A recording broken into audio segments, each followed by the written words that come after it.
Okay, I done fussed at y'all in August, and I'm not fussing anymore. I know that. Well, I ain't gonna say I'm not gonna fuss anymore because I know I usually do. Sometimes get on that tear, but that's just because it's needed. I tell you whatever I tell you. I tell you in love, not out of anything else other than that. So if I come off a little strong, it's because I'm passionate about it, and it's because I want to be able to make sure that people understand where they are. Like you're not getting caught up in some kind of illusion. That's my grandson up there talking. He be talking sometimes. Don't worry about that part. Because he be talking. He got here on February 1st and he been talking ever since. He talked when he got in here. So he's still talking. He gonna stay talking. All right, so what I'm going to do is take into consideration everything that I just said to you before, the things that we spoke about and communicated about in the last video. But now it's time to get down to some nitty gritty. It's time to get strategies. It's time to understand where you are in the world and how you need to be operating because, see, people don't have this information. And if you don't have the information, the best I can do for you is share with you the information. So the first thing that we have here, first card out the bat, is the ship. So in the Lenormand, you're talking about a ship, meaning things coming in or things going out. Ships come and go. They go on the water. So water is also significant to the process. So when you want your ship to come in, you need to connect with the water. If you need something to go out from your shore, you need to connect to the water. So there are different spirits, entities, guardian angels, guides, spirit guides. There are certain Orishas, Loas, Santi that are connected to the water. So if you want to make your prayers in that way, to those entities, to those beings, so that things can be moved. You can do it that way. You can also pray with water. So when you take a small basin of water, you can, if you are connected to an ocean, to Yemaya or to Oshun, depending. If it's Oshun, then you put a little bit of honey in it, make it sweet. If you are connecting to Yemaya, you might want to put a little salt in the water, maybe some sand, put some shells in there, and then as you're praying, you pray into the basin, you pray into the water, and then when you make your prayer, if it's something that you want to come in, then you can water your plants or water something in your house with the water. If you want something to go out, then you take the water and you dispose of it outside of the house. Okay, so that's the way you work with water. Now, for those of you who are into tarot, you know that the tarot has four suits: water, suit of water, which is the emotions, the suit of fire, which is the spirit, the suit of the earth, which is the material, and then the suit of the swords, which is the mind. So in this case, when you're working with water on from the tarot standpoint, then you are talking about things that have some sort of emotional connection or some sort of emotional tie. But it doesn't have to be emotional. It could be material that comes in on the water because everybody knows that when you have the merchant ships travel on the water. So if it's something that you want or you need, you can also move it through the water as well. So this is about ships or the vessel, the means, the way for the thing, whatever it is, if it's something that needs to leave, something that needs to come in, for that to come in or go out. The means, the way. Okay? The second card that we have up is the tree. The tree represents legacies, traditions, family, the family tree. It represents your roots. It represents you, your being, your vessel, your the trunk of the tree represents your vessel. It represents your channel, how you are receiving information, how the spirit speaks through you. For those of you who understand the Potomitan is this. tree or a pole or something, and the spirits can come in, down, and up on that pole, on that tree trunk. So we're talking about channels. And then with the leaves and the branches, it's how your energy then moves out. So you got to think about your roots, where you came from. You got to think about your channel. And then you got to think about how that channel branches out into the world and beyond you. Okay. So your far reaching places.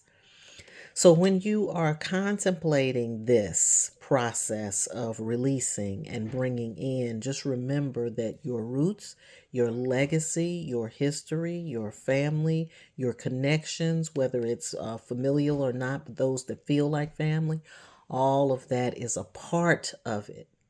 And see, that's a difference in thinking for us, because see, we have a tendency to think of things like me, I, and what I want to do, right? But this is not about that anymore. See, we in the 5D. That's what I said to you. We're in the 5D. So that what you're bringing in, you're not bringing it in just for you. You're bringing it in for all those that are coming behind you. You're bringing it in for your ancestors, your root, the root that started. They're the ones that blessed you so that you can receive. And then those that are coming behind you. So this is when we're talking about your ship coming in, some of y'all looking for some money. Y'all looking to fill your pockets. You want it to benefit you and you alone. It's a selfish thing. But the 5D is not about selfish. It's about community. It's about the bridging of all within under one umbrella so that everyone is fed and you don't have abject greed and abject poverty, because people are operating at a higher level and a higher frequency such that they know that their ego gratification is not the be all the end all in the world. And guess what comes next? This is the scythe. I hope I'm saying this right, scythe, because I always say it wrong. But this is a knife. This is a sickle knife. That's what we call it. This is a sickle knife. This is what you're going to use to cut all the things out of your life that are not in alignment with the 5D and how the 5D is moving. So if you got some selfish shit, excuse my French, if you up there doing something and it's not benefiting, it is not representative of your root, if it is not something that you want to grow into your branches, your children, your grandchildren, people talk about generational curses. So how are you going to get rid of the things that are affecting your tree, the branches on your tree? That stuff has to be cut out. That's got to be removed. So you think, people are always asking for more without realizing that something has to leave in order for there to be room for something else to come in. So you got to take something out in order to receive. And then your receiving, you have to be aligned with your legacy. They not playing with y'all. They ain't playing with y'all this time. You're not going to be able to get away with the things that you were able to get away with in 1987. You're not going to be able to get away with the things that were affecting you, or how you were moving 10 years ago, even, not even 5 years ago. It's going to change. And after a while, you're going to be ineffective. And you're going to be wondering why you're ineffective. Well, you're ineffective because you forgot about this. You're ineffective because you didn't do this. You're ineffective because you're trying to move something without having dealt with these two things right here. That means out of alignment. All right, so this is where the story gets good, right? Because now you have what? Increased your luck. But how did you increase your luck? This is how you increase your luck. This is how.